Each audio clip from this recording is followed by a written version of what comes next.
X Y और Z ये तीनों पार्टनर्स हैं और आपस में प्रॉफिट शेयर क्या करते हैं इन द रेशियो 3:2:1।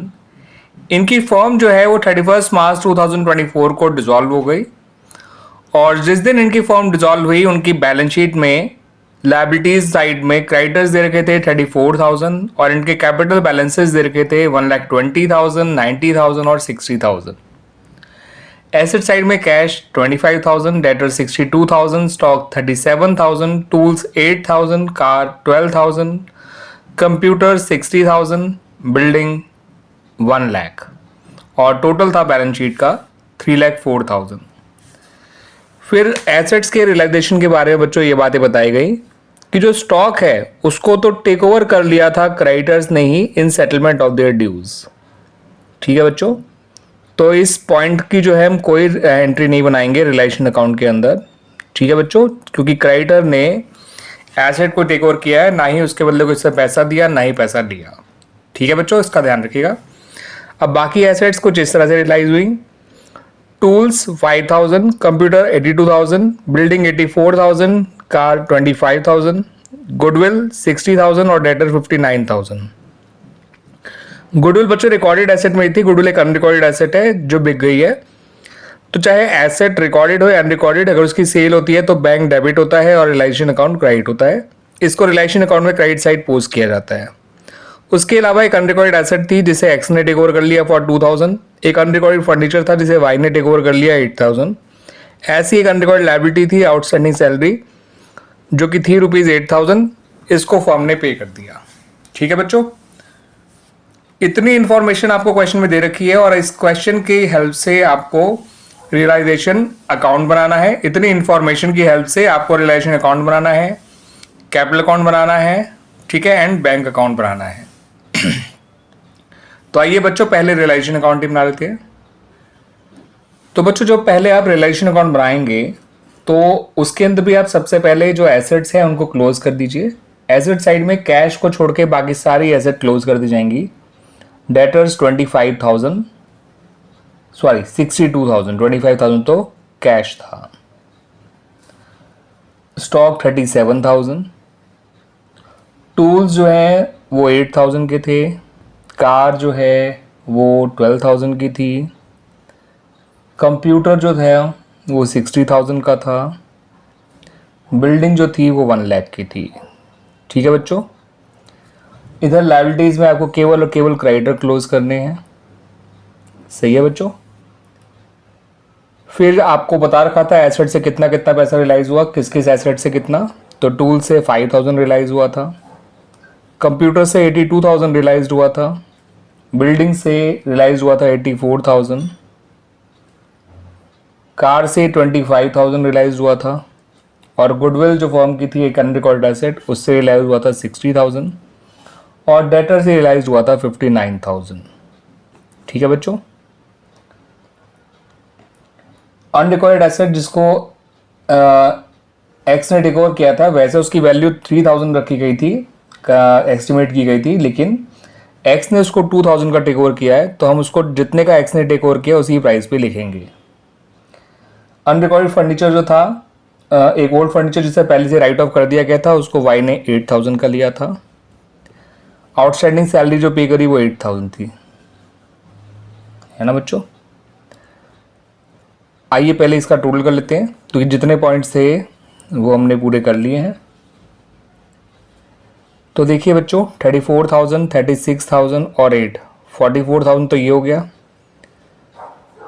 उसके अलावा इन्हें जोड़ लेते हैं। 60 और 59 होता है बच्चों 119, 119 और 25 होता है 144, 148, 228, 308, 310, 315, 3,15,000 हमें एसेट से रियलाइज हुए।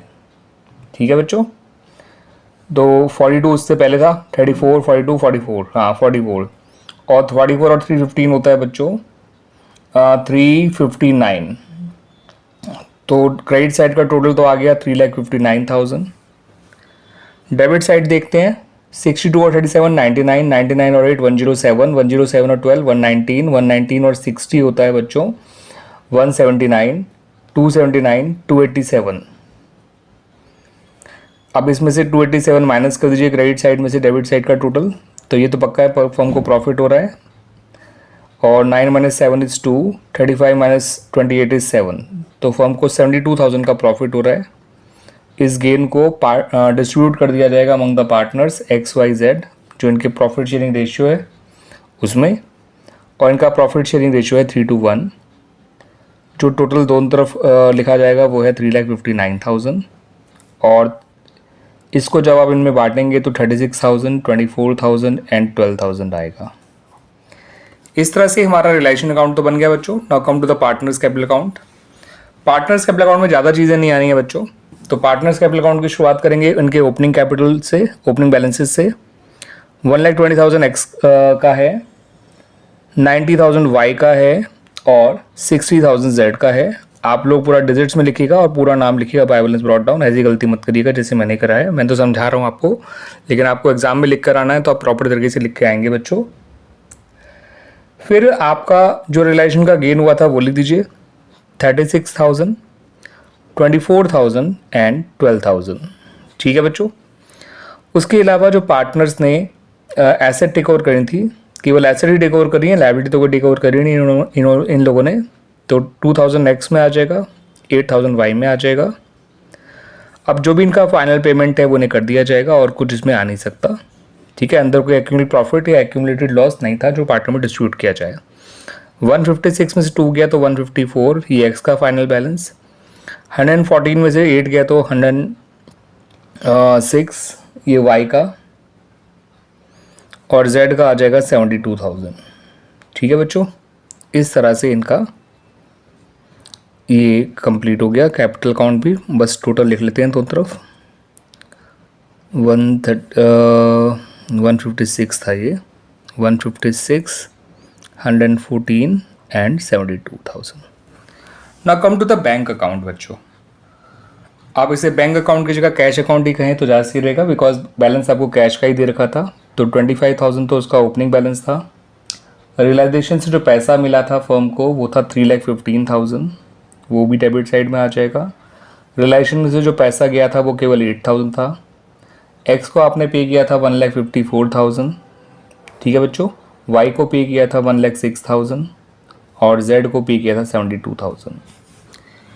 बैंक अकाउंट बनाने बच्चों ज़्यादा दिक्कत नहीं आती है। बैंक का सबसे पहले ओपनिंग बैलेंस लिखा जाता है, फिर रियलाइजेशन से जो कैश आया जो कैश गया वो लिखा जाता है, और पार्टनर्स को कैपिटल का जो पेमेंट किया वो लिखा जाता है।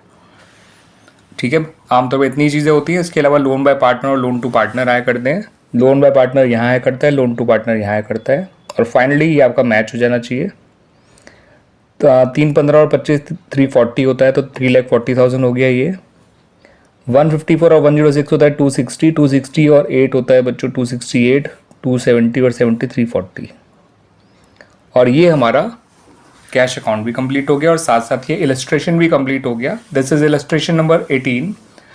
चैप्टर का नाम है dissolution of a partnership firm और बुक का नाम है TS ग्रेवाल, एडिशन है 2024।